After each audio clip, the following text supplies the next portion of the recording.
Joined by, wow, I mean, one of my idols in life, Billy Mack, Bill MacDonald, play-by-play for the Los Angeles Lakers. Billy, the hair looks feathered and lethal.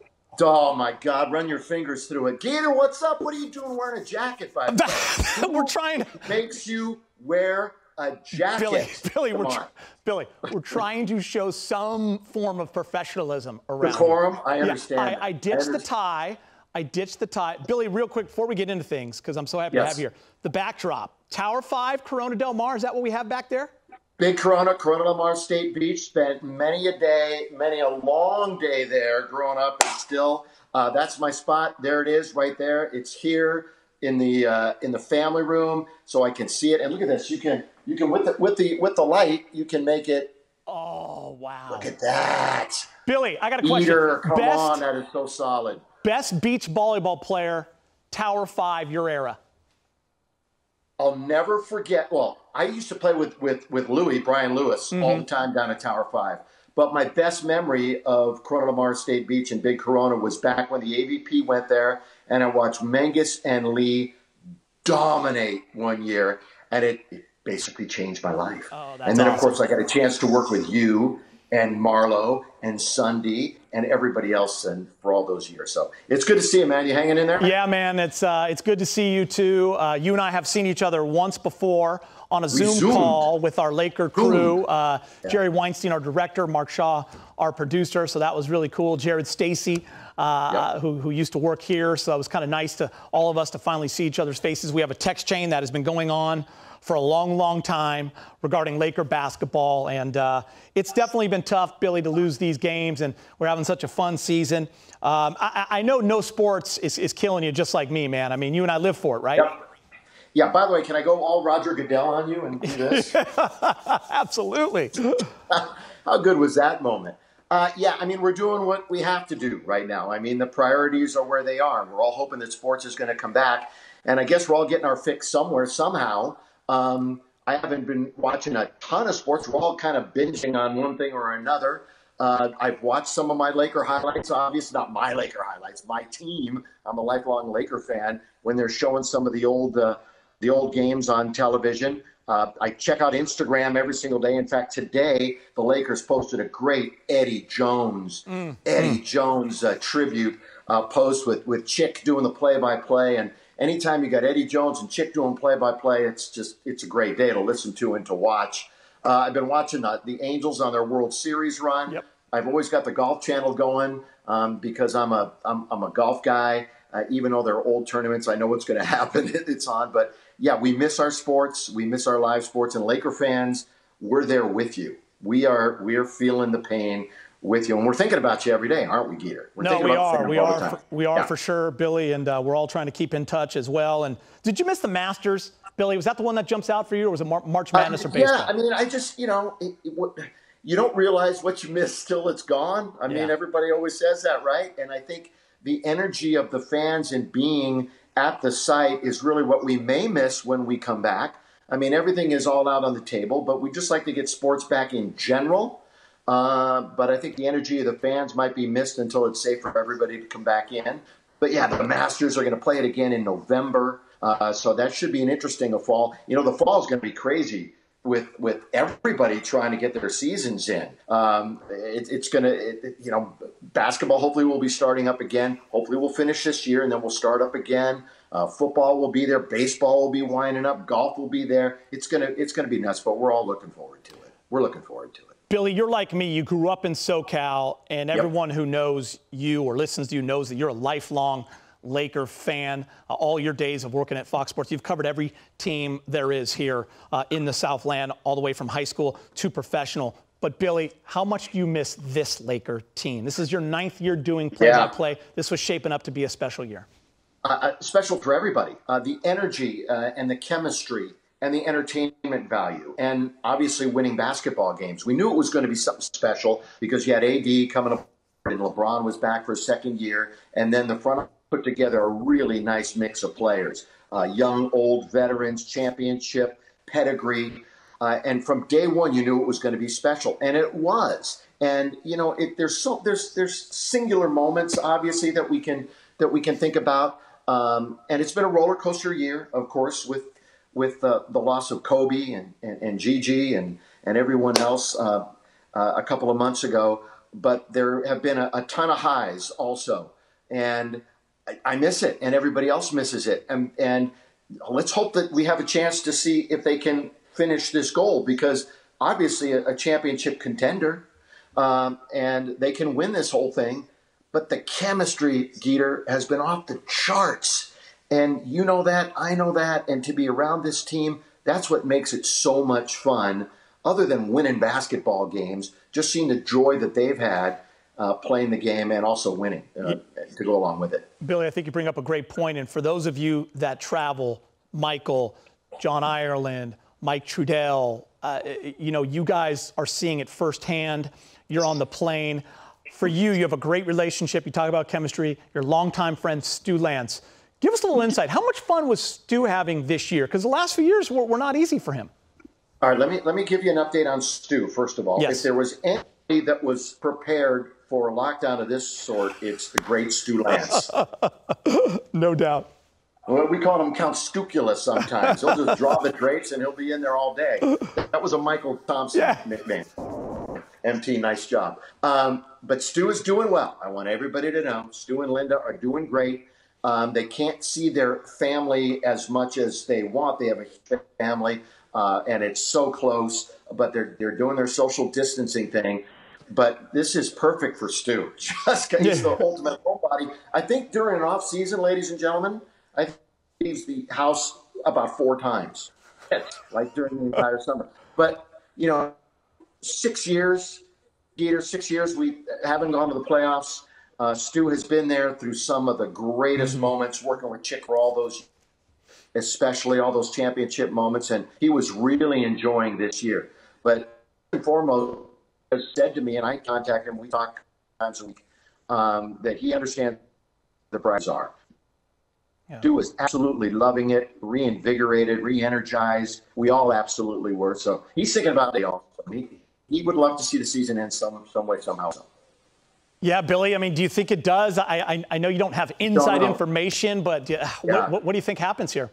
Yeah, I don't know. I mean, obviously the NBA says everything is on the table, and we have to take that at face value. And things are going to be figured out mid-May. Now, things are starting to move a little bit with the word that, and I know you've been talking about this, that facilities are going to start opening up and teams are going to start getting together, and it's going to be different in different regions and different states and different cities.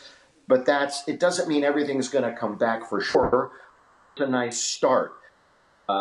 Again, what we will see, if we do see it, is going to be not like we wanted it to be, but we'll see how it plays out. I don't have any inside information. I think what you see is what you get. I think everyone kind of knows the same thing. Everything is in play. That's what the commissioner has said, and I still think we're there. You know, Billy, calling games without fans, it'd be like you calling a summer league game, or maybe when the team's in China and you're just kind of watching the monitor. It got me thinking you see Joe Buck, fans are throwing in their videos and he's doing some play-by-play. Have you done any play-by-play for people on the phone or anything during this time? No, you know what? A couple asked, but I said, no, I'm not going to ruin your day with that. I'm not missing it. I mean, no, I'm missing it, but it's not like I'm turning on a Laker game and recalling the game. I miss it greatly, as you know. But I don't call me and ask me to do play-by-play of whatever you want. Although Joe Buck had some very funny things that we can't talk about right now, that I know you know what I'm talking about, yes. That they asked Joe Buck to do, and he had one of the great responses of all time. So just find it on the internet somewhere, and you'll know exactly what we're talking about. How are you doing, Peter? I actually thought of you when I saw that tweet from Joe Buck. Billy, we're doing great, man. I mean, you get the silver lining, and I know we've talked off camera about this during the quarantine. You do get to be with your kids. I'm there for dinners. We've made the most of it. It's not easy. They miss the social aspect. They miss sports. I mean, for you got Billy Jr., who's 26 years old, and you guys that's your quarantine buddy right now. Yeah, he's hanging out with me, so I watch him play a lot of video games, by the way. That's amazing. Really good. I'm not very good at them. But yeah, we're watching what some people are watching. I watched a little bit of The Last Dance. I watched the first couple of episodes, and then I started watching the third and fourth. and I sort of then went over to Westworld, which I was following, and boy, is that show gone off the rails. So I kind of gave up on that. Great cast. Phenomenal cast. Incredibly talented people. I'm not sure where the writer's going with it, so I may not even finish the season, but I'm a big movie guy. I'll watch movies, all sorts, too. And, we fill our time. You get outside, you exercise as much as allowed, and you just try to be outside and you try to stay active. And again, you can't see, as you said, Geeter, you can't see all your friends like you want to see them in person or do the things. But again, we're all just trying to do what's right at this moment. And hopefully sooner rather than later, we can get out and do things that we really want to do. Just so you know, cameraman Brett agrees with you on Westworld. He got a big kick out of that one. So good work. What's going on there? Come on, showrunners. I got to ask you this. I can't do an interview with you without asking about Kobe Bryant. And what's amazing is that before you were the play-by-play guy and you were actually hosting the pre and post games and I was doing sideline, you did play-by-play for his 81-point game. Now, you were also there for his final game, which for me always jumps out as one of the greatest moments in the history of my career, being there to see that. Billy, what's your favorite Kobe game you ever called? You know what? It's a good question.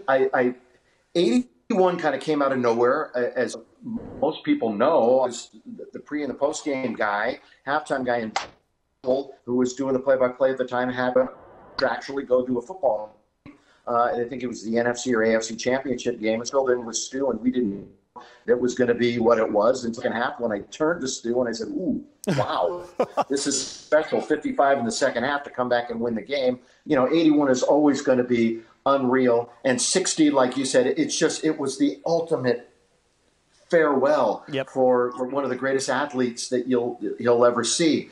But I think my lasting memory is not just one individual memory, but like you formed a friendship with him, a working relationship also, to be around he and his family. His family lives right here in the area where I am, so it was a big part of the community. But just, and we see highlights all the time. The Lakers are posting highlights of Kobe all the time, and it brings us back. It's sad at the same time, but it's exhilarating to see. This year's been truly up and down and all over the place. But, Kobe will always be in our memories, always. Billy, 14 years ago, I remember the first time I actually got to work a Laker game. I was covering, because remember back in those days we had a visitor sideline guy too. So I was the visitor sideline, and it was the Celtics. You were hosting the pre, the halftime, and the post. Dubber was directing, Mark Shaw was producing, and those guys were so good to me. They put me on TV like 3 or 4 times. I was so nervous. That was 2006. What's the first Laker game you ever worked, and what was it? Were you sideline or were you hosting? I don't remember. Well, here's the thing. I know I did. Growing up a lifelong Laker fan, doing anything like you. Doing anything Lakers it was going to be a dream come true. Chick was the man. Yep. We all wanted to be like Chick. If we wanted to be an announcer, there'll never be another one. The greatest ever calling a basketball game. I remember I did features for Fox Sports West. I did a feature with Michael Thompson at Gold's Gym. And you know what Michael thinks of his physique. Yes. So this was years ago. And we laugh about it now. I mean, Michael carries around a picture of him in scuba gear going like this, with his muscles to show everybody. And then you're going to love this, and you can remind James. I did a feature with James Worthy the first time he went out and played golf. What is that, Westchester Golf Course? Yes, right by LA? Chester. Yes. Westchester. James wanted to learn how to play. He was just learning how to play, and they said, Worthy's trying to play golf. Go out and play with him and do a feature. So I went out there a couple of decades ago and did a feature with James. Now, of course, he's obsessed with the game. He and Ireland have like a regular foursome, and I know he's trying to find a place to play right now somewhere. But that was interesting. And then, of course, doing the pre- and the post-game show and the halftimes with Norm and the late, great Jack Haley and Coop and Foxy, Rick Fox, and so many guys running through. Just great memories. But I don't remember the first specific one, but I know there was many, and it was fun. You know how many times my boys, and you know a lot of the volleyball guys that we all know together, but so many people have been like, dude, Geeter. Shout out to all of the fellas. They always go, Geeter. They go, Geeter, you want to be Billy Mack so bad. I said, of course I do. I have followed in your footsteps. I mean, I think about all the jobs you had in SoCal along the way, high school football, Angels, Dodgers, Lakers, everything. I have the same jobs. AVP, it's hilarious. Right. And we're extremely fortunate, and we just want to tell everybody we don't take it for granted. No. We've had a great time. It's a great gig. We've been able to cover every single sport imaginable. I mean, seriously, every single sport you can imagine I've covered, and I know you've covered a lot of them. But I want everybody to also know we're right where we want to be right now. Dream jobs, because, man. Yeah, we grew up loving the purple and gold as fans, and now we get a chance to cover them. And it's exactly what we want to be doing. Billy, I think back to our last title, and I'll never forget it. You were hosting the parade. You were hosting the pre and post. I was doing Treadell's job, doing the sideline reporting, getting the interviews after the game. Mike was on the plane, too. He was doing his job for Lakers.com. That's when we became friends. So I just think back to that, and I just, you want that title so bad so we can all go through that again with the fans. It was the best times of my life in my career, to be honest with you. Yeah, and for all the fans here, the Lakers have always brought, I mean, the Dodgers have been always huge in this town. The Rams used to be gigantic, too, and then the Raiders. I mean, I can go on and on. I've been a lifelong Angels fan. I was just watching, like I mentioned, 2002, but the glue, the fabric of this community for so long has been the purple and gold.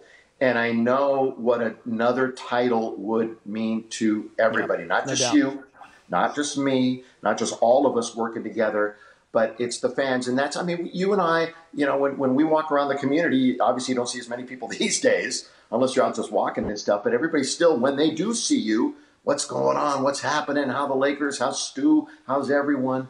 We're looking forward to it continuing somehow, some way, somewhere for all of us. Billy, I want to close with this because I always tell students when I talk to them now, this is advice that you once gave me. You and John Ireland have been very instrumental in my career. You guys have helped me along the way so many times, but I'll never forget. You were hosting. I was doing a sideline hit in the pregame show. And I totally just fumbled, and I looked at the camera for like 3 seconds and didn't say anything, like a deer in headlights, and then I went on. I was so depressed, like 40 minutes later, you walked by me, I'm standing there, and you're like, I was along the baseline, you're like, Geeter, what's up? And I'm like, oh, man, I was terrible on that hit. You go, Geeter, you know what? I've done thousands and thousands of stand-ups. Not once has anyone ever texted me and said, great stand-up, Billy. So I always tell people, who cares? You're fine. No, and I probably said you be yourself. That's the number one thing. I don't care what anybody does, what work, what job, or, if you're going out trying to date or whatever, just be yourself. Don't worry about it. Yeah. Yes, just be yourself, and you can never look back and regret anything, and that's when you did it your best yourself. Geeter, you're doing a great job. But thanks, man. I appreciate you, and Billy, you've always been yourself, and I think that's why you are where you are today, and that's why we all love you. You are Billy Mack, my man, and we will be back, buddy. We will be back. Yep. Hang with us, everybody. Appreciate it. All right, Billy. Talk to you soon. All right, buddy. Later, brother.